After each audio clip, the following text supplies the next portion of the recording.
اعوذ باللہ من الشیطان الرجیم بسم اللہ الرحمن الرحیم الحمد للہ رب العالمین وصلی اللہ علی سیدنا سید الانبیاء والمرسلین وحبیب الہ العالمین ابی الزہراء محمد واہل بیتہ الطیبین الطاہرین المعصومین اما بعد قال اللہ الحکیم فی کتابہ الکریم بسم اللہ الرحمن الرحیم ولا تحسبن الله غافلا عما يعمل الظالمون انما يؤخرهم ليوم تشخص فيه الابصار صدق اللہ العلی العظیم۔ ناظرین، اللہ سبحانہ تعالیٰ کی حمد و ثنا، اس کی تعریف و تمجید کے ساتھ بہترین ہستیوں پر یعنی محمد مصطفیٰ اور آپ کی آل پاک پر درود و سلام بھیجتے ہیں۔ آپ کی خدمت میں بھی مخلصانہ سلام پیش کرتے ہوئے آپ کا استقبال کرتے ہیں پروگرام تزکیہ نفس میں۔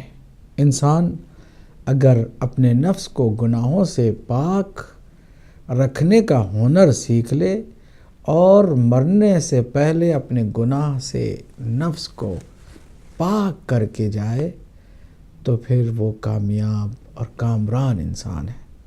اللہ سبحانہ تعالیٰ نے قسمیں کھائی ہیں مختلف عظیم نعمتوں کی، اور پھر فرمایا ہے کہ قد افلح من زکاہا، کامیاب وہ ہے کہ جو اپنے نفس کا تزکیہ کرے، وقد خاب من دساہا، اور ناکام ہے وہ کہ جو نفس کے ہاتھوں مجبور ہو جائے، تباہ ہو، برباد ہو جائے۔ ناظرین، ہم نے شرک جیسی آلودگی کا ذکر کیا، اس سے کیسے پاک رکھا جا سکتا، ہوا جا سکتا ہے، اس پر بات کی۔ ظلم، پھر نفاق، اور اس کے بعد ہم نے ان تین بڑے گناہوں کے بعد چوتھے گناہ کی بات کی جو کہ جھوٹ ہے، اور پھر ہم نے بتایا کہ زبان جو اللہ سبحانہ تعالیٰ کی جانب سے ہمارے لیے نعمت عظمیٰ ہے، اس زبان کا اگر صحیح استعمال کریں تو کتنی ہمارے لیے سعادت کی بات ہوگی، اور اگر ہم نے زبان کو اپنے کنٹرول نہ کیا اور زبان کو ایسے ہی غلط کاموں کے لیے چھوڑ دیا تو درندوں سے بھی خطرناک اور تمام زہریلے جانوروں سے زیادہ زہر اس زبان سے دوسروں تک پہنچ سکتا ہے۔ خاموشی کے فائدے بھی ہم نے گزشتہ پروگرام میں بتائے کہ زبان کو کیسے کنٹرول کیا جا سکتا ہے۔ آج ہم پانچویں بڑے خطرناک گناہ کی بات کرنے جا رہے ہیں، جس کا تعلق ہماری زندگی کے ہر لمحے سے ممکن ہے۔ آپ چاہے کوئی بھی ہوں، کہیں بھی ہوں، کسی بھی حالت میں ہوں، یہ گناہ ایسا ہے کہ اس کے سرزد ہونے کا بہرحال خطرہ منڈلاتا رہتا ہے۔ وہ کیا ہے؟ ظلم۔ آج کی گفتگو ہم اسی موضوع سے مخصوص کرتے ہیں۔ ظلم کیا ہے؟ ظلم کسی شے کو اس کی غیر مناسب جگہ پر رکھنا ظلم ہے۔ وضع الشیء علی غیر محلہ، کسی بھی چیز کو نامناسب جگہ دینا ظلم ہے، اور بالکل اس کی ضد ہے جس کو اللہ سبحانہ تعالیٰ نے نہ تنہا پسند فرمایا ہے بلکہ ہمیں اپنی پوری زندگی کے حالات میں اسی کو اپنانے کی تاکید بھی فرمائی ہے، اور وہ ہے عدل۔ ظلم کے مقابل میں عدل ہے۔ عدل کیا ہے؟ وضع الشیء علی محلہ، ہر چیز کو اس کی مناسب جگہ دینا، ہر ایک کو اس کی مناسب حیثیت کے ساتھ دیکھنا، یہ ہے عدل۔ دوسرے لفظوں میں ہر چیز میں حد وسط کو مد نظر رکھنا، انصاف کو، جسٹس کو، فیئرنیس کو، ہر چیز میں ملحوظ خاطر رکھنا عدل ہے، اور اس کے مقابل میں ظلم ہے۔ ظلم کو آپ دو زاویوں سے دیکھ سکتے ہیں۔ ایک عمومی زاویہ ہے، ایسا عمومی زاویہ ہے کہ ظلم ہر گناہ کو کہا جا سکتا ہے، حتیٰ انبیاء علیہ السلام سے جو ترک اولا سرزد ہوا، اس ترک اولا کو بھی قرآن مجید نے ظلم کا نام دیا ہے۔ اللہ سبحانہ وتعالیٰ نے انبیاء کی زبانی ان کے گڑ گڑانے کو تحریر فرما دیا۔ سبحانک انی کنت من الظالمین، اے پروردگار تو پاک و منزہ ہے، میں ظالمین میں سے ہو گیا، یعنی ظلم کرنے والوں میں سے۔ کیسے؟ ظلم جو ترک اولا ہے اس پر بھی صادق آتا ہے۔ حضرت ابراہیم علیہ السلام کو اللہ سبحانہ تعالی نے نبوت و رسالت اور اولو العزم پیغمبر بنانے کے بعد ایک بہت بڑے امتحان سے گزارا، اور امتحان میں کامیابی ہو گئی تو نبوت و رسالت سے بڑا عہدہ اللہ سبحانہ وتعالیٰ نے عطا فرمایا، جسے امامت کہتے ہیں۔ وَإِذِ ابْتَلَىٰ إِبْرَاهِيمَ رَبُّهُ بِكَلِمَاتٍ، یاد کرو اس وقت کو کہ جس میں ہم نے ابراہیم کو چند کلمات سے امتحان میں ڈالا۔ فَأَتَمَّهُنَّ، حضرت ابراہیم علیہ السلام نے ان امتحانات میں کامیابی حاصل کی، تو ہم نے کہا قَالَ إِنِّي جَاعِلُكَ لِلنَّاسِ إِمَامًا، کہ ہم آپ کو لوگوں کا امام مقرر کرتے ہیں۔ نبی پہلے تھے، رسول بھی پہلے تھے، اولو العزم پیغمبر بھی تھے، اب ایک اور بڑا عہدہ اللہ سبحانہ وتعالیٰ کی جانب سے امامت کا انہیں دیا جا رہا ہے امتحانات کے بعد۔ اب جو اتنا عظیم عہدہ آپ کو ملا ہے، آپ کی تمنا تھی کہ میری نسل میں بھی، میری ذریت میں بھی، اولاد میں بھی یہ عہدہ جاری رہے۔ قال ومن ذریتی، پروردگار کیا میری ذریت میں بھی اس عظیم عہدے کو تو نے ودیعت فرمایا ہے؟ اللہ سبحانہ تعالیٰ نے انکار نہیں فرمایا، اپنے اس خلیل کی دعا کو کیسے رد کرتا؟ قال لا ینال عہد الظالمین، بس یہ عہدہ آپ کی ذریت ہی میں ہوگا، کہیں نہیں جائے گا۔ چنانچہ جتنے امام معصوم ہمارے ہیں 12 کے 12، وہ سارے ذریت ابراہیم علیہ السلام سے ہیں۔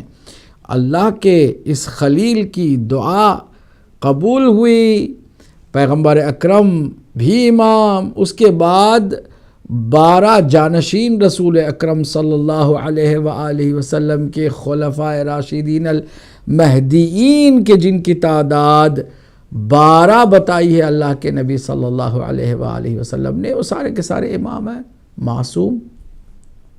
ان کے معصوم ہونے کی کیا دلیل ہے کہ اللہ نے فرمایا لا ینال عہدی الظالمین، یہ جو عہدہ امامت ہے میرا ظالمین تک نہیں پہنچ سکتا، یعنی اگر ترک اولا بھی سرزد ہوا تو یہ امامت کا عہدہ انہیں نہیں مل سکتا۔ تو ذریت میں تمہارے اے ابراہیم ہم نے امامت کو رکھ دیا، مگر ذریت میں تمہارے وہی امام بنیں گے کہ جو معصوم ہوں گے۔ تو اس کا دائرہ تو اتنا وسیع ہے۔ ایک زاویہ ظلم کو دیکھنے کا یہ ہے کہ اس میں عمومیت پائی جاتی ہے، اس کا تعلق ہر گناہ سے ہے، چھوٹے گناہ کو بھی ظلم کہتے ہیں، بڑے گناہ کو بھی ظلم کہتے ہیں، اور ترک اولا کو بھی ظلم کہا جاتا ہے۔ ظلمت نفسی، میں نے اپنے نفس پر ظلم کیا، یعنی گناہ کیا، نفس پر ظلم کیا۔ ظلمت نفسی، میں نے اپنے نفس پر ظلم کیا۔ ظلم کرنے کا مطلب ہے گناہ کرنا، یہ عمومیت ہے، اس کے اندر سارے گناہ شامل ہو جاتے ہیں، یہ عمومی مفہوم ہے۔ جھوٹ بولنا ظلم ہے، غیبت کرنا ظلم ہے، گالی دینا ظلم ہے، گانا سننا ظلم ہے، گھٹیا اور بری چیز دیکھنا ظلم ہے، ہر چیز ظلم ہے اس معنی میں جو عمومی ہے۔ لیکن ایک اس کا معنی خاص بھی ہے۔ عمومی مفہوم ظلم کو ہم ہر گناہ کے بیان کے ساتھ ساتھ سمجھ سکتے ہیں، لیکن معنی خاص آج ہماری گفتگو کا محور ہے۔ ظلم کا خاص معنی یہ ہے کہ ہم کسی اور کو نقصان پہنچائیں، یہ ظلم ہے، ضرر و زیان کا سبب بنے کسی اور کو۔ اب وہ ہمارے علاوہ کون ہے؟ اگر اپنے آپ پر ظلم کریں وہ گناہ ہے جو ہم کرتے رہتے ہیں، اس کی بخشش بھی آسان ہے، اس سے کہ گناہوں کی بخشش کے ساتھ ہی وہ جو ظلم گناہ کی وجہ سے ہم نے کیا اپنے اوپر، اس کی بھی بخشش ہو گئی۔ ایسے ظلم کی معافی ہے، اور ہر گناہ جب ظلم ہے تو گناہوں کے دھل جانے کے ساتھ ساتھ وہ جو اثر ہے ظلم ہے وہ بھی دھل جائے گا۔ لیکن معنی خاص ظلم کا ایسا ہے کہ جو گڑ گڑانے سے، توبہ کرنے سے، گھر میں بیٹھ کے استغفار کرنے سے نہیں دھلتا۔ ظلم کا خاص معنی یہ ہے کہ ہم اپنے علاوہ کسی اور کو نقصان پہنچائیں، ضرر پہنچائیں، کسی کے ضرر کا ہم حصہ بنیں، ذمہ دار بنیں، سبب بنیں، اسے کہتے ہیں ظلم خاص۔ ظلم خاص یہ کہ ایذا کسی اور کو ہم سے پہنچے، ضرر کسی کو ہم سے ہو، نقصان کسی کو ہو ہماری وجہ سے، یہ ہے ظلم خاص۔ یہی آج کی موضوع کا محور ہے۔ جب ہم کہتے ہیں کسی اور پر ظلم نہ کرو، وہ اور کون ہے؟ ایک اللہ سبحانہ وتعالیٰ کی ذات ہے۔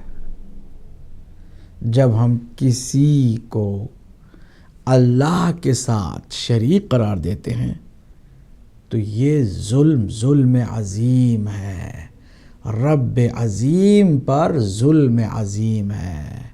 ان الشرک لظلم عظیم، قرآن مجید، کہ بے شک شرک ظلم عظیم ہے۔ یہ اپنے رب اور اپنے مالک پر ظلم کرنا ہے۔ دوسرا ظلم اپنے نبی پر، انبیاء علیہ السلام پر، اماموں پر، ان کی نافرمانی کر کے ان پر ظلم کرتے ہیں، قرآن پر ظلم کرتے ہیں۔ قرآن کے ساتھ ظلم یہ ہے کہ ہم معنی اس کے اپنی مرضی سے نکالتے ہیں۔ ہم اگر قرآن مجید کے الفاظ کو اپنی کسی عقیدے کی نمائندگی کے طور پر استعمال کریں اپنے مفاد کے لیے، یہ ظلم ہے قرآن مجید پر۔ یہ مقدس چیزیں ہیں۔ کعبے پر ظلم یہ ہے کہ انسان اس کی بے احترامی کرے، اس سے اپنی نگاہوں کو پھیرے اور بے حرمتی کا سبب بنے۔ یہ تو مقدسات ہیں جو اللہ کی جانب سے آئے ہیں۔ اب ظلم ہم عام انسانوں پر کرتے ہیں، اور پھر ظلم جب عام انسانوں پہ کرتے ہیں تو اس کے بھی مختلف مراتب ہیں۔ ایک کافر پہ ظلم ہوا اور ایک مسلمان پر ظلم ہوا، تو یقیناً جو مسلمان پر ظلم ہوا اس کافر کے ظلم سے اس کی جو شدت ہے وہ زیادہ ہے، اگرچہ ظلم بہرحال ظلم ہے، کسی پر بھی ہو۔ اسی لیے ہمارے معصوم اماموں نے ظالموں کے خلاف ہمیشہ کھڑے رہنے کی تاکید فرمائی ہے، چاہے وہ ظالم آپ کا اپنا سگا بھائی کیوں نہ ہو، اپنا دوست اور اپنا عزیز کیوں نہ ہو، اپنے مذہب والا، اپنے مسلک والا ہی کیوں نہ ہو، کوئی بھی ہو، ظلم کرنے والے کی حمایت نہ کرو، اور پھر مظلوم کی حمایت کرو، سپورٹ کرو، چاہے کوئی بھی ہو، چاہے وہ کافر ہو، چاہے مشرک ہو، چاہے وہ اپنا ہو، چاہے وہ اپنا دشمن کیوں نہ ہو۔ تو یہاں بنیادی طور پر ظلم بہرحال ایسی قبیح اور مذموم شے ہے کہ کسی بھی صورت میں وہ روا نہیں ہے، کسی کے اوپر روا نہیں ہے۔ لیکن شدت اور ضعف میں بہرحال فرق ہوتا ہے کہ ایک ظلم آپ کسی کافر پر کرتے ہیں، ایک ظلم آپ اپنے مسلمان بھائی پر کرتے ہیں، پھر ایک ظلم کسی متقی پرہیزگار پر کرتے ہیں۔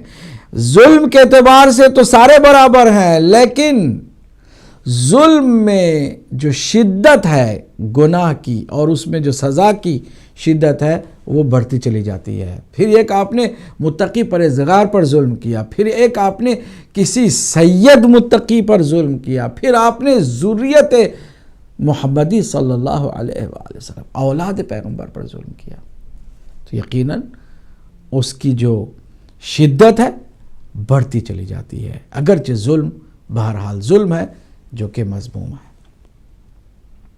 پھر آپ دیکھیں ظلم اپنے بچوں پر، ظلم اپنی بیوی پر، ظلم پڑوسیوں پر، ظلم اپنے مومن بھائی پر، ظلم اپنے عزیزوں اور رشتہ داروں پر، ظلم اپنے استاد پر، ظلم اپنے آبا و اجداد پر، ہر ایک کا الگ الگ اللہ کی جانب سے عذاب شدت اور ضعف کے اعتبار سے مقرر کر دیا گیا ہے۔ چاہے معمولی سا ظلم ہو، چاہے بڑا ظلم ہو، ظلم کرنے والے کے لیے ایک چیز طے ہے جو دوسرے کو نقصان پہنچاتا ہے۔ اب وہ ظلم کس طرح ہوتا ہے اس پر بھی میں بات کرتا ہوں، لیکن کیفیت کے اعتبار سے ظلم کی کمیت میں کوئی فرق نہیں ہے۔ ایک چیز طے ہے کہ ظلم کرنے والا کسی اور پر اس وقت تک نہیں بخشا جائے گا جب تک کہ مظلوم اسے معاف نہ کرے، چاہے اتنی سی بات ہو چاہے بڑی سی بڑی بات ہو۔ مظلوم کو اللہ سبحانہ تعالیٰ نے اس حق سے نوازا ہے کہ چاہے تو اپنے ظالم کو معاف کرے، چاہے تو معاف نہ کرے، اسے ایسے ہی چھوڑ دے تاکہ اللہ اسے سخت سے سخت سزا دے۔ قرآن مجید میں ایک ہی جگہ پر کاذبین پر لعنت، جھٹلانے والوں پر لعنت ہے، جبکہ 20 جگہ پر ظالموں پر لعنت ہے۔ الا لعنت اللہ علی القوم الظالمین۔ اب آئیے جس آیہ کریمہ کی میں نے تلاوت کا شرف حاصل کیا ہے اسی آیہ کریمہ کو ہم ایک بار پھر دیکھیں۔ اس آیہ کریمہ کے ہوتے ہوئے انسان کیسے لاپرواہ ہو سکتا ہے اور ظلم کیسے وہ کسی پر کر سکتا ہے۔ بسم اللہ الرحمن الرحیم۔ سورہ ابراہیم ہے، 14واں سورہ ہے اور اس کی آیت نمبر 42 ہے، 42۔ وَلَا تَحْسَبَنَّ اللَّهَ غَافِلًا عَمَّا يَعْمَلُ الظَّالِمُونَ۔ اے حبیب آپ خیال بھی نہ کریں اس بات کا کہ اللہ سبحانہ تعالی ظالموں کے عمل سے غافل ہو۔ اس کو آپ بالکل گمان بھی اس کا نہ کریں، ہرگز خیال نہ کریں کہ اللہ ان کاموں سے بے خبر ہے جو ظالم کرتے ہیں۔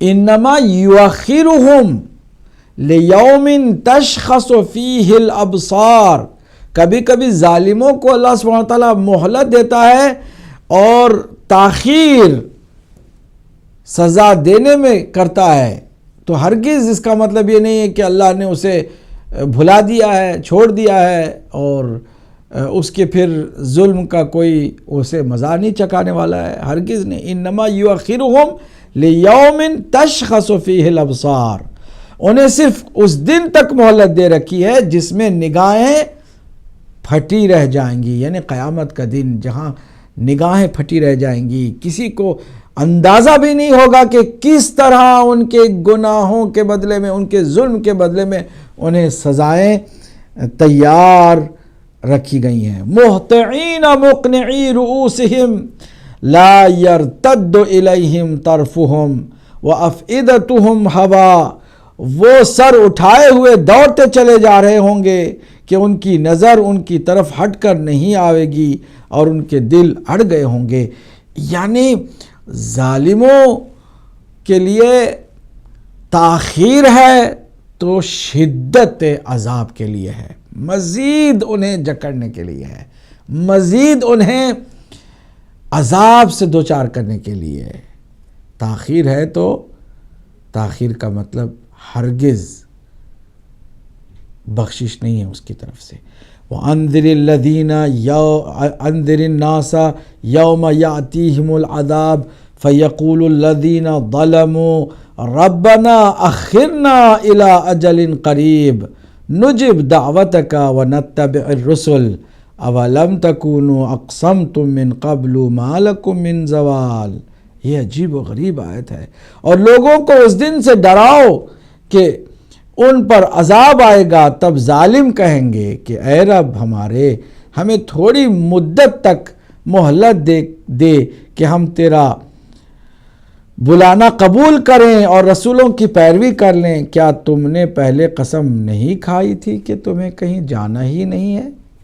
یہ اللہ سبحانہ وتعالیٰ پوچھے گا، کیا مہلت ہمیں مل جائے گی اگر ہم چاہیں گے کہ پروردگار ہمیں واپس بھیج تاکہ ہم کچھ اچھے کام کر لیں اور ظلم نہ کریں، اعمال نامے کو اپنے ٹھیک کر کے آئیں، اپنی رپورٹ کو ٹھیک کر کے آئیں، اپنی فائل درست کر کے آئیں؟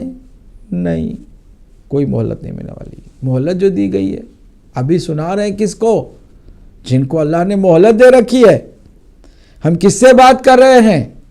جتنے اس وقت ناظرین ہیں سب کو اللہ سبحانہ وتعالیٰ نے اس وقت ایک مہلت عطا فرمائی ہے کہ وہ باز آ جائیں اگر گناہ اگر وہ ظلم کسی پر کرتے ہیں۔ میرے لیے بھی یہی ہے، آپ کے لیے بھی یہی ہے، کوئی بھی کرے ظلم اللہ کو گوارا نہیں ہے ظلم۔ اسی لیے حقوق الناس کی پامالی جو ظلم کہلاتی ہے، اس کا اختیار اللہ نے مظلوم کو دے رکھا ہے۔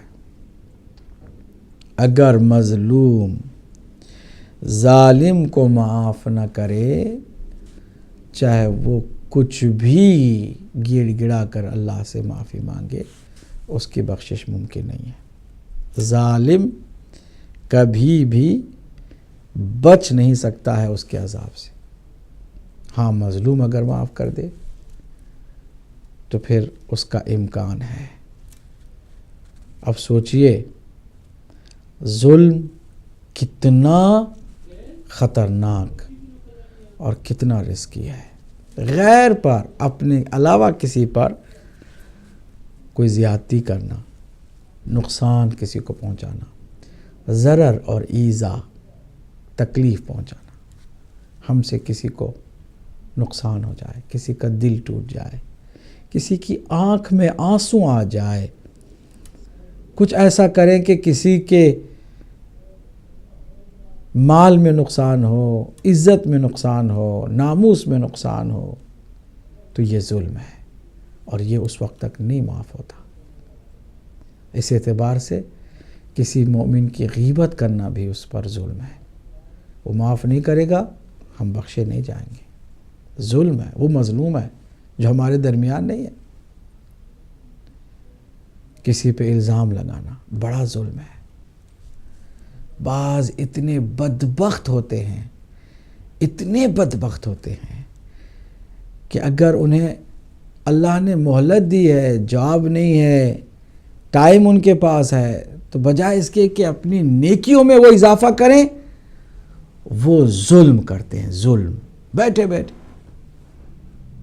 ابھی ظلم کرنے کے لیے آپ کو کسی کے گھر پہ جانے کی ضرورت نہیں ہے، فزیکلی کسی کے سامنے پہنچ کر اس کا گلا دبانے کی ضرورت نہیں ہے۔ ظلم بیٹھ کر کے موبائل اٹھا کر کے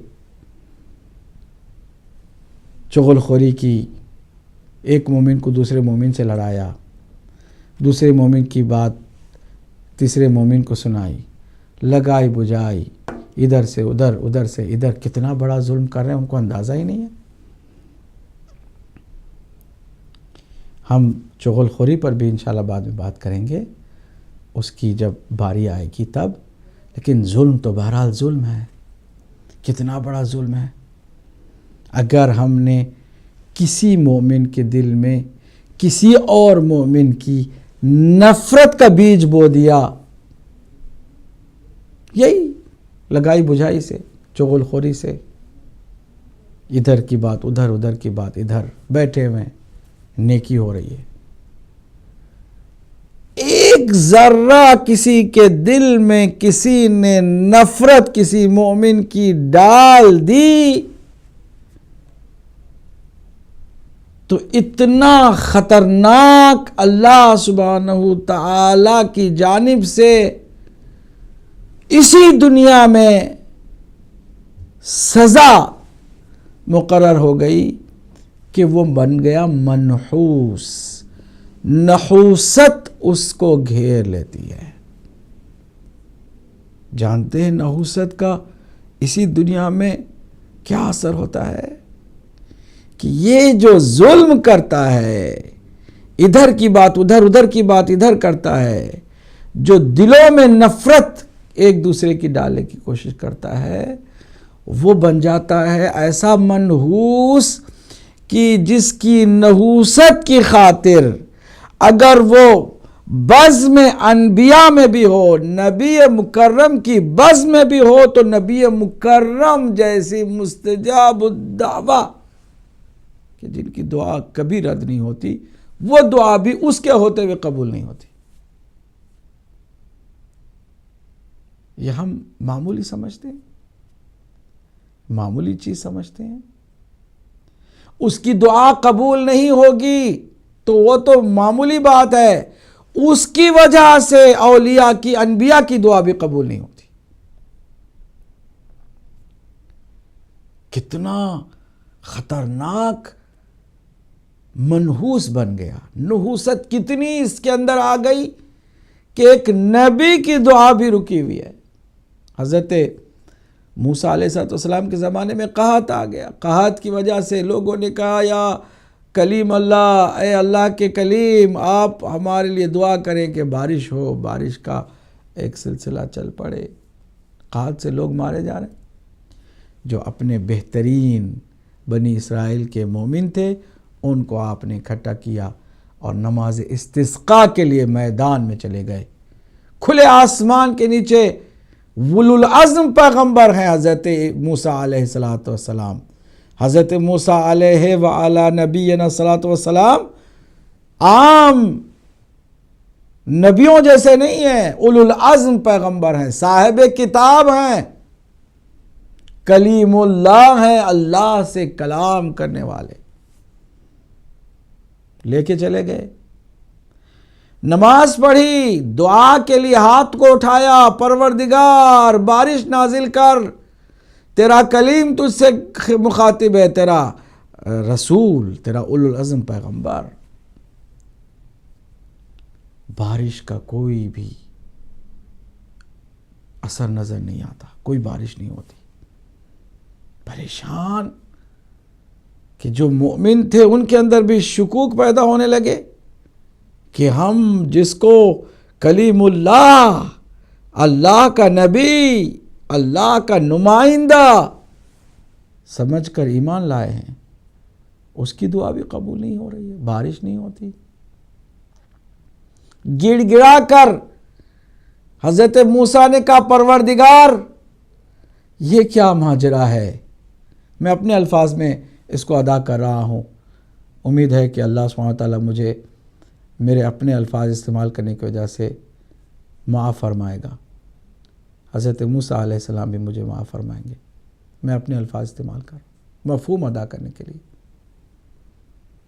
کہ پروردگار یہ کیا ہو رہا ہے میرے ساتھ؟ میں دعا کر رہا ہوں، بارش نہیں ہوتی۔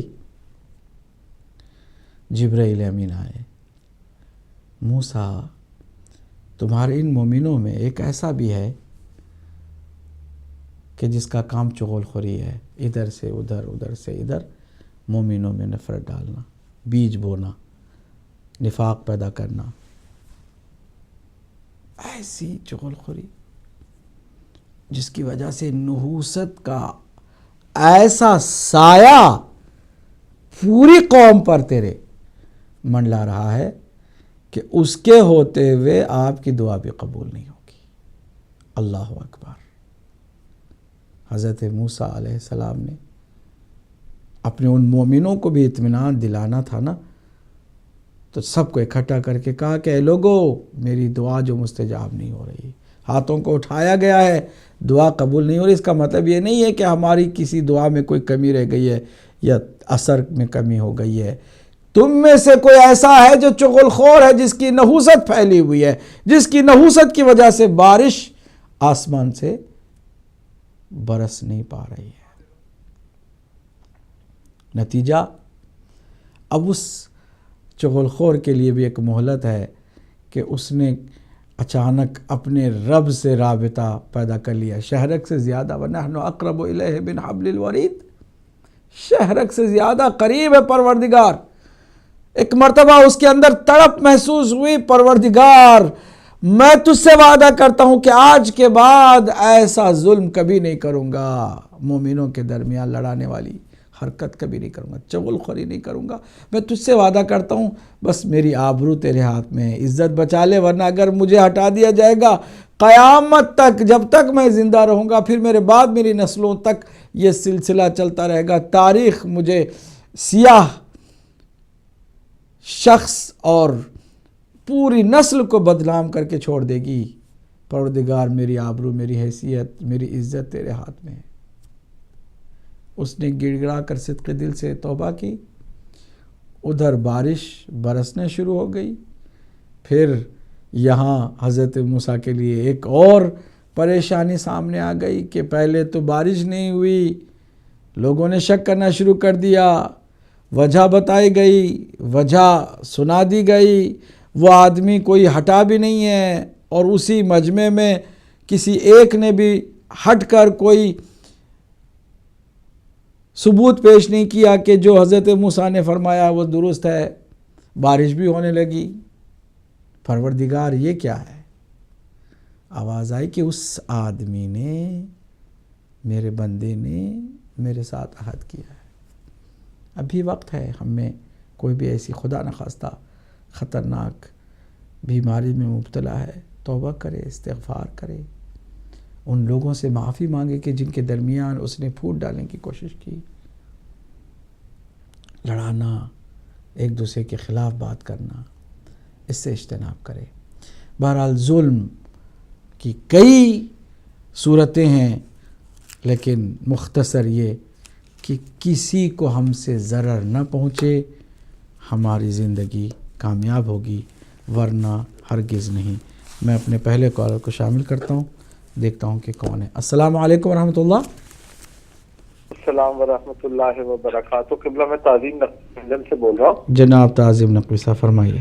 قبلہ میرا سوال یہ ہے کہ آپ نے فرمایا کہ ترک اولیٰ بھی جو ہے وہ ظلم میں شامل ہوتا ہے، تو ایک سوال تو پہلا یہ ہے کہ مثال کے طور پر سورہ جمعے میں پڑھنا افضل ہے، اگر جمعہ پیش امام نہیں پڑھتا، سورہ جمعہ نہیں پڑھتا اور دوسری سورہ پڑھ دیتا ہے، حالانکہ ریکمنڈڈ یہ ہے کہ سورہ جمعہ پڑھی جائے، تو وہ کیا ترک اولیٰ ہوگا کہ نہیں ہوگا؟ ایک بات۔ دوسری بات یہ کہ اکثر نماز میں یہ ہوتا ہے کہ میں اگر پہلے چلا گیا مثال کے طور پر اور بیٹھا ہوا ہوں اور میں نماز کھڑی ہونے والی ہے، اب میں نے دیکھا کہ میرے پاس تھوڑی سی جگہ ہے اور کوئی شخص آ رہا ہے، تو بجائے اس کے کہ میں اب سمٹ جاؤں اور اس کو کر لوں، میں تھوڑا چوڑا ہو جاتا ہوں یہ سوچ کے کہ بھائی میں تو بہت پہلے سے آیا ہوں, 1 گھنٹے سے آیا ہوں, یہ تو ابھی آیا ہے, تو اگر آپ کو آنا ہے تو آپ جلدی آئے, تو اس کی نماز رہ جاتی ہے. تو یہ کیا اس پر ظلم ہوا؟ اگر ظلم ہوا تو اب اس سے کیسے معافی مانگی جائے اس سلسلے میں؟ ٹھیک ہے, بہت عمدہ سوال ہے, بہت عمدہ سوال ہے, اور یہ مبتلا بے مسائل ہیں. واقعاً بھی ایسے ہی سوال ہونے چاہیے کہ جو ہمارے اپنی اصلاح اور اپنی زندگی کو بہتر سے بہتر بنانے کے لیے ضروری ہیں. باتیں وہ پوچھی جائیں کہ جو ہماری اپنی زندگی سے متعلق ہوں. میں اگلے کال کو بھی شامل کرتا ہوں. السلام علیکم ورحمۃ اللہ. وعلیکم السلام مولانا صاحب, میں زہرا بول رہی ہوں فلوریڈا سے. فلوریڈا سے جی فرمائیے. کیا آپ سے یہ پوچھنا تھا غیبت کے بارے میں کہ اب ایک ایگزامپل کے طور پہ کوئی کسی کے ساتھ کچھ واقعہ ہوا اور وہ کچھ بتا رہے ہیں آپ کو, تو کیا وہ بھی غیبت میں ہو جاتا؟ واقعہ اگر کسی کا بتا رہے ہیں تو اس میں غیبت کہاں سے آ گئی؟ اگر کسی کا عیب بتا رہے ہیں پرسنلی تو پھر وہ غیبت ہے. انشاءاللہ اس پر بات کروں گا. جی اچھا, شکریہ مولانا. ٹھیک ہے, بہت شکریہ, اللہ آپ کو سلامت رکھے. فلوریڈا سے آپ تھیں. اگر کوئی اگلے کال کو شامل کرتے ہیں. السلام علیکم ورحمۃ اللہ. وعلیکم السلام ورحمۃ اللہ. مولانا میں مدثرہ بات کر رہی ہوں سولیول سے. مدثرہ, آپ سے 2 سوال کرنا چاہوں گی. جی بسم اللہ. جی فرمائیے. آواز آ رہی ہے؟ جی آ رہی ہے, سن رہا ہوں. اچھا, پہلا سوال یہ کہ اگر ایک تو واضح ظلم ہوتا ہے کہ جیسے ظالم میں کوئی شخص قتل کرتا ہے یا چوری کرتا ہے, سب کی نظر میں وہ ظلم آتا ہے, لیکن آپ نے فرمایا جیسے کہ ہم سب جو ہیں ظلم کرتے ہیں, گناہ کرتے ہیں, کوئی نہ کوئی ظلم کرتے ہیں, تو اس ظلم کرنے کا کوئی ازالہ کرنے کا طریقہ بھی ہوتا ہے. یعنی ایک تو یہ کہ جس شخص سے ظلم کیا اس سے خود جا کے معافی مانگ لیں, لیکن اگر آپ نے بے شمار گناہ کیے اور ایسا ممکن بھی نہیں ہے کہ آپ ہر شخص کے پاس جا کے اس کو پہنچ سکے اور معافی مانگ سکیں, تو اس کا کیا طریقہ ہے؟ کیا استغفار کافی ہے, یا میں نے سنا تھا کہ آپ صدقہ دے کے بھی اس کا ازالہ کر سکتے ہیں؟ ٹھیک ہے. اور دوسرا سوال یہ ہے کہ ہر وقت انسان جب ایسے گناہ کر چکتا ہے تو وہ ہر وقت گلٹی فیل کرتا رہتا ہے اور خود کو احساس دلاتا رہتا ہے کہ میں نے بہت گناہ کیے اور روتا دھوتا رہتا ہے. تو کیا ہر وقت بھی ندامت میں رہنا اور روتے دھوتے رہنا, خود کو گلٹی فیل کرانا, یہ بھی کیا ظلم ہے یا یہ مناسب طریقہ ہے؟ جیسے اللہ کے پیغمبر یا نبی تھے, ان کو تو وحی آ جاتی تھی اور بتا دیا جاتا تھا کہ آپ کی توبہ قبول ہو گئی ہے, لیکن ایک عام انسان کو کیسے پتا چلے گا کہ اس نے جو ظلم کیے ہیں اس کا ازالہ ہو گیا ہے یا اس کی توبہ قبول ہو گئی ہے؟ شکریہ بہت بہت. اللہ حافظ. آپ نے بہت عمدہ سوال کیے ہیں, انشاءاللہ ان سوالوں کے جواب بھی دیں گے. اگر کوئی مزید 1-2 کال ہم لے سکیں گے. آپ اگر سوال کرنا چاہیں تو میں یہی چاہوں گا, جیسے ہمارے پاس ماشاءاللہ تینوں کالرز نے موضوع سے ہی متعلق سوال کیا اور ادھر ادھر باتیں جو ہے نا دوسری طرف لے کے نہیں گئے. ہم چاہتے ہیں کہ آپ بھی سوال موضوع سے متعلق ہی کریں تو زیادہ بہتر ہوگا. اگلے کال کو شامل کرتے ہیں. السلام علیکم ورحمۃ اللہ. السلام علیکم. یا علی مدد مولانا. مولا علی مدد. کون میری بہن؟ جی میں مسز شاہ علاقہ سے بول رہی ہوں مولانا صاحب. میرے 2 سوال ہیں آپ سے. ایک سوال مولانا صاحب یہ کہ کوئی مومن ہے اور وہ آپ پہ بہتان لگاتا ہے اور الزام تراشی لگاتا ہے اور دوسرے لوگوں کو آپ سے بدظن کرتا ہے, تو اس کے لیے کیا حکم ہے؟ یہ بھی ظلم میں آتا ہے؟ بالکل آتا ہے ظلم میں. اور دوسرا یہ کہ کوئی انسان ہے اور آپ کا حق کھا رہا ہے, آپ نے اسے مانگا نرمی سے, سختی سے, اور وہ آپ کا حق نہیں دے رہا, تو کیا یہ ظلم ہے اور اس کے لیے ہمیں کیا کرنا چاہیے؟ چپ بیٹھ جانا چاہیے یا ان کے لیے کیا ہمیں؟ انشاءاللہ. ٹھیک ہے, جزاک اللہ. بہت عمدہ سوال ہیں اور یہ سب روز مرہ کے جو مسائل ہیں ان مسائل سے ریلیٹڈ سوال ہیں. آخری ایک کالر اگر ہیں تو ہم لیتے ہیں. کوئی کالر ہیں؟ چلیے. تعظیم نقوی صاحب نے بہت عمدہ سوال کیا ہے کہ ترک اولا کو بھی ظلم کہا گیا ہے, تو کیا نماز جمعہ کے وقت سورہ جمعہ کو نہ پڑھنا یہ بھی ترک اولا میں آتا ہے؟ میری گزارش آپ کی خدمت میں شاید ادھوری پہنچی تو آپ کے ذہن میں یہ سوال پیدا ہوا. ترک اولا ظلم ہمارے اور آپ کے لیے نہیں ہے.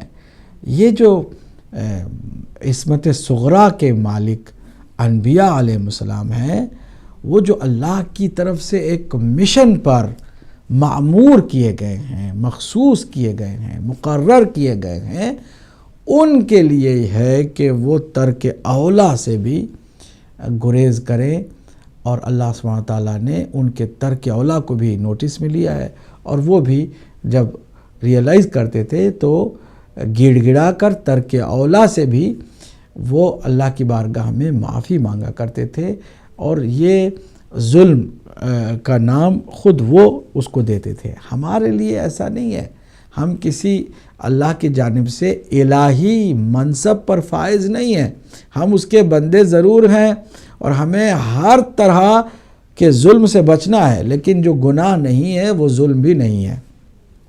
ترک اولا ہمارے لیے کوئی ظلم نہیں ہے، صرف میں نے عرض کیا نا کہ جن کو الہی منصب پر فائز کیا جاتا ہے ان کے لیے بات ہوتی ہے۔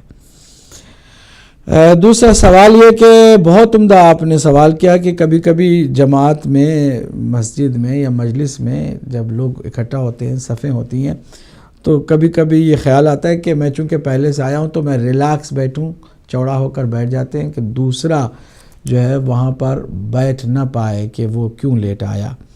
یہ سوچ جو ہے نا، یہ خود سوچ ظالمانہ سوچ ہے۔ ہمارے اندر گنجائش اتنی ہو کہ اگر کبھی ایسا بھی وقت آئے کہ میں اپنی جگہ دوسرے کو دے کر پیچھے ہٹ جاؤں، یہ اس کی اعلیٰ ظرفی کی دلیل بنے گی، اس کی سوچ میں بلندی اور اس کی وسعت نظری نظر آتی ہے۔ لیکن یہ سوچ کہ میں چوڑا ہو کر بیٹھ جاؤں، کسی کو بیٹھنے نہ دوں، یہ سوچ خود ظالمانہ سوچ ہے، اور ہمیں ایسے سوچ سے بھی گریز کرنا چاہیے۔ میں نے شاید اس سے پہلے بھی عرض کیا تھا کہ جب ہم نئے طالب علم تھے، جب 16 سال کی ایج میں میٹرک کے بعد قم گئے تھے 84 میں، تو ہمارے استاد نے ہمیں ایک چیز کی طرف متوجہ کرا جس پر ہم کبھی سوچ بھی نہیں سکتے تھے کہ باہر جو ہے کلاس روم کے بہت ساری جوتیاں پڑی ہوئی ہیں، ہم نے بھی اپنی جوتی اتاری ہے اور دوسروں کی جوتیوں پہ پیر رکھتے ہوئے رونتے ہوئے سیدھے اندر چلے گئے۔ ہم نے سوچا بھی نہیں ہے کہ یہ بھی ایک ظلم ہے کہ ہم کسی اور کے مال پر اس طرح کا تصرف کر رہے ہیں، ہم نے کبھی سوچا بھی نہیں تھا۔ انہوں نے متوجہ کرایا کہ دیکھو تم نے کیا کیا ہے، تم نے دوسروں کے جوتوں پر پیر کس کی اجازت سے رکھا؟ تمہیں کیا ان تمام جوتے والوں کے جن کے جوتے ہیں ان کی اجازت پہلے سے حاصل ہے کہ تم ان کے جوتوں پر اس طرح پیر رکھ کے آگے بڑھ جاؤ؟ اس حد تک احتیاط کرائی جاتی ہے، اور حقیقت بھی یہی ہے کہ آپ دیکھیں ہمارا کیا حق بنتا ہے۔ ہمارے یہاں یہ تاکید ہے کہ یہ جو معمولی سی وضو کے لیے پانی تو اللہ کی نعمت ہے نا، اور اللہ کی ایسی نعمت ہے کہ جو مفت ہے سب کے لیے، اس میں کسی کا اجارہ بھی نہیں ہے، کسی پر اس کو ملکیت بھی حاصل نہیں ہے۔ اس کے باوجود اگر آپ نے کسی اور کی پراپرٹی میں ان کی اجازت کے بغیر وضو کیا تو اس وضو سے آپ نماز نہیں پڑھ سکتے، کیونکہ ظلم ہے، اس کے مال اس کے نام سے ہی منسوب تھا، تو اس کی اجازت کے بغیر آپ نے وضو کیسے کیا؟ بعض لوگ ہیں جو کسی مسجد میں نماز پڑھنے کے لیے کبھی نہیں جاتے، لیکن چونکہ فراہم ہے، وہاں سے فیسلٹیز ہیں، اچھی ٹوائلٹس وغیرہ بنی ہوئی ہیں، رفع حاجت کے لیے چلے جاتے۔ اگر وہاں پر یہ طے ہے کہ یہاں صرف نمازیوں کے لیے یہ فیسلٹیز ہیں، عام لوگوں کے لیے نہیں ہے، تو پھر اس کا جانا بھی اشکال رکھتا ہے، مشکل ہے کہ وہ صحیح ہو۔ بہرحال ظلم کے لیے کئی چھوٹی سی چھوٹی باریک چیزیں بھی ہیں، اور بڑی چیزیں تو ہر کسی کو سمجھ میں آتی ہیں، لیکن جب چھوٹی چیزیں ہیں نا اس پر ہم توجہ نہیں دیتے ہیں نا، تو بڑی چیزیں بھی ہم سے سرزد ہو جاتی ہیں، اور بڑے بڑے گناہ ہم سے اور بڑے بڑے ظلم ہم سے سرزد ہو جاتے ہیں۔ زہرا ہماری بہن فلوریڈا سے غیبت کے بارے میں پوچھا ہے کہ کیا ہم کسی کا واقعہ سناتے ہیں، کوئی کسی کی ہسٹری، کسی کی سٹوری سناتے ہیں، تو کیا یہ بھی غیبت میں شمار ہوتا ہے؟ ایسا نہیں ہے۔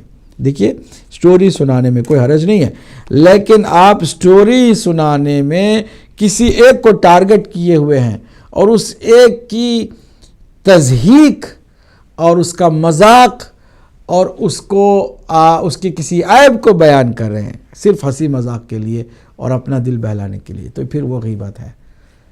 واقعہ سنائیں نارمل حالات میں، کسی کا عیب بیان نہ کریں، کسی کو نام لے کر ٹارگٹ نہ کریں، تو پھر وہ غیبت نہیں ہے، ورنہ غیبت ہو سکتی ہے۔ ہماری بہن مدثرہ سولوہل سے بہت عمدہ سوال کے جو بڑے گناہ ہیں جیسے قتل ہے، چوری ہے، وہ تو ہر کسی کو سمجھ میں آ جاتا ہے، لیکن جو چھوٹے موٹے ہم سے ظلم جو ہوئے ہیں، میں عرض کروں ہماری بہن کو کہ میں نے بتایا نا کہ خاص ظلم کا جو معنی ہے کسی اور کو نقصان پہنچانا، زبان سے، ہاتھ سے، اور یا اس کا مال، یا اس کی ناموس، یا اس کی عزت، یا اس کی جسم پر ہم نے کوئی حملہ کیا، یہ ظلم ہے، سارے ظلم ہے۔ اور شاید زبان کا وار جو ہے وہ ہاتھ اور تلوار کے وار سے زیادہ کاری ہو، اور اس کے دل میں کوئی بات ایسی رہ جائے کہ وہ نکل نہ پائے۔ ہم کبھی کبھی زندگی میں لوگوں کے ساتھ معاشرت اور زندگی بسر کرنا، تو یہ تو فطری بات ہوتی ہے، رہتے ہیں، پڑوسی ہیں، عزیز ہیں، دوست ہیں، احباب ہیں، اور اس طرح کا کبھی کبھی ظلم ان کے اوپر ہو جاتا ہے، کبھی ہمیں توجہ ہوتی ہے، کبھی توجہ بھی نہیں ہوتی۔ اور اگر ایسا سوال جو آپ نے کیا ہے کہ ہر کسی سے معافی مانگنا بھی ممکن نہ ہو، تو ہم کیا کریں؟ تو آپ نے جو فرمایا کہ صدقہ دے دینا ہے، اگر اس کا تعلق مال سے نہیں ہے اور صرف یہی ہے کہ زبانی طور پر کسی کو اذیت پہنچی ہے یا کسی اور ذریعے سے کسی کو نقصان کی پہنچایا ہے، مال اس میں انوالو نہیں ہے، تو اس کی مثلا غیبت کی ہے یا اس کا مذاق اڑایا ہے، اس پر تہمت لگائی ہے، اس کے دل کو توڑا ہے، دل شکنی کا سبب بنے ہیں، اور وہ ابھی معافی اس سے نہیں مانگا جا سکتا ہے، یا تو دنیا سے چلے گئے ہیں یا تو ہم سے اتنے دور ہو گئے ہیں کہ ان سے کوئی رابطہ ہی نہیں ہو پا رہا ہے۔ اگر مجبوری ہے، آپ معافی نہیں مانگ سکتے، یا پھر یہ کہ ایک اور صورت ہے کہ ہم نے شاید بہت سارے لوگوں کے دل توڑے ہیں، بہت سارا ہم نے ظلم کیا، لیکن ہمیں خبر نہیں ہے، ہمیں یاد ہی نہیں ہے، ہمیں اندازہ ہی نہیں ہے، متوجہ ہی نہیں ہے۔ ایسی صورت میں ہمیں کیا کرنا چاہیے؟ یہ جو منگل کے دن کی دعا ہے نا، اس میں اس کا حل بتایا ہے معصوم امام نے، امام زین العابدین علیہ السلام نے، کہ آپ اللہ کی بارگاہ میں اس مظلوم کی، جس کے ساتھ آپ نے زیادتی کی ہے، جس کا آپ نے دل توڑا ہے، نقصان پہنچایا ہے، ظلم کیا ہے، اس کے حق میں دعا کریں، اس کی بخشش کی دعا کریں، اور کہیں پروردگار میں اس کی بخشش چاہتا ہوں، اور اس کے بدلے میں نے جو اس کا حق ضائع کیا ہے، نقصان پہنچایا ہے اسے، اس کی بھی معافی تو دے دے۔ تو اللہ سبحانہ وتعالی یہ درمیان میں اس کا کرم ہے، مہربانی ہے کہ اس کی بخشش آپ نے چاہی، اللہ نے اسے بھی معاف کیا، اور آپ کو بھی اس کے ذریعے سے، ظاہر سی بات ہے اس کی روح سے پوچھا جائے کہ بھئی تم کو یہ جو جس مصیبت میں تم پڑے ہو، اس سے چھٹکارا ملنے کے لیے ایک آدمی دعا کر رہا ہے جس نے تمہارے ساتھ بھی کوئی زیادتی کی تھی، کیا تم اس کے بدلے میں اسے معاف کرو گے کہ تمہارے لیے بھی چھٹکارا ہو جائے، تمہاری بخشش ہو جائے؟ کون سی روح کہے گی کہ مجھے نہیں چاہیے؟ کہے گی کہ کیوں نہیں، میرے اس گناہ سے مجھے نجات مل رہی ہے، عذاب میرا کم ہو رہا ہے اس کی دعا کی وجہ سے، تو پروردگار تو بھی اسے معاف کر دے۔ اس طرح ہماری بخشش ہوتی ہے۔ ہاں، اگر مال ہم نے کسی کا کھایا ہے نا، کسی کافر کا بھی ہے، اسے لوٹانا ضروری ہے۔ اگر وہ نہیں ہے تو اس کے نام سے آپ اچھے کاموں میں وہ پیسہ لگائیں گے تو اس کا بھی ازالہ ہو سکتا ہے۔ ندامت گناہ پر جاری رکھنا، کیا یہ بھی ظلم ہے؟ ہرگز نہیں، یہ تو حسن ہے۔ کسی بھی مومن کو بتایا گیا ہے کہ مومن گناہ کرے تو اسے ہمیشہ یاد کرے، ندامت اس کو اس گناہ کی وجہ سے ہونے چاہیے، اور جتنا وہ رکھے گا یاد، اتنا ہی وہ گناہ سے پاک رہے گا اور اللہ کی جانب سے اسے نعمتیں ملتی رہیں گی. یہ نہیں ہے کہ بھائی میں نے گناہ کیا, اس کے بعد معافی مانگی, پھر میں بھول گیا, پھر میں اس کا ذکر بھی نہیں سننا چاہتا یا کرنا نہیں چاہتا. ایسا نہیں. ندامت سے انسان کو ترقی کی راہیں مزید ملتی ہیں اور کوئی اس میں ظلم والی بات نہیں ہے. مسز شاہ نے بہتان لگایا, دوسروں کے لوگوں کے دلوں کو خراب کیا. یہ ظلم نہیں ہے, کیوں نہیں, بہت بڑے ظلم ہے اور ان ظلموں کا بہرحال اسے حساب دینا ہوگا اگر وہ معافی نہ مانگے. اسی طرح کسی نے حق کھایا ہے, اسے کہنے پر بھی پیار سے کہا گیا, پھر بھی وہ نہیں دیتا ہے, تو ظاہر سی بات ہے وہ ظالم ہے, اس کو اندازہ نہیں ہے. اگر اسے پتہ چل جائے نا کہ دنیا کی اس چھوٹی سی چالاکی کی وجہ سے کیا مصیبت اس کے سر پہ آنے والی ہے, تو وہ گڑ گڑا کر کے کانپتے ہوئے ہاتھوں کے ساتھ لا کر کے وہ حق وہ مال دے دے گا, اگر اسے عذاب کا تھوڑا سا بھی اندازہ ہو جائے. چونکہ لوگ آخرت پر ایمان ہی نہیں رکھتے یا بھول جاتے ہیں. وہ سمجھتے ہیں کہ دنیا میں جتنا مل رہا ہے لے لو, مزے کرو, بعد میں دیکھا جائے گا. ایسا نہیں ہے. انہیں معلوم ہونا چاہیے ایک ذرہ کسی کا ہم نے مال کھایا, اس کے بدلے میں ہماری مٹی پلید ہو گئی, چاہے کتنی نیکیاں کی ہیں وہاں کام نہیں آ رہے. برزخ میں ہمیں لٹکا دیا گیا کہ جب تک وہ معاف نہیں کرے گا تم ایسے ہی عذاب میں مبتلا رہو گے. پروردگار ہم کو صحیح معنوں میں تیرے دین کے سمجھنے کی توفیق عطا فرما, ظلم سے بچنے, ظلم کرنے والوں سے بچنے کی توفیق عطا فرما. ہمیں اگر کہیں مظلوم ہونا بھی پڑ جائے تو گوارا ہم کر لیں, ظالم نہ بنے. پروردگار ہمیں توفیق دے کہ تیرے دین پر عمل پیرا ہوتے ہوئے اس دنیا سے جائیں, کہ ہمارا نفس گناہوں سے پاک ہو, تیری بارگاہ میں ہم سرخرو ہو کر آ سکیں. والسلام علیکم ورحمۃ اللہ وبرکاتہ.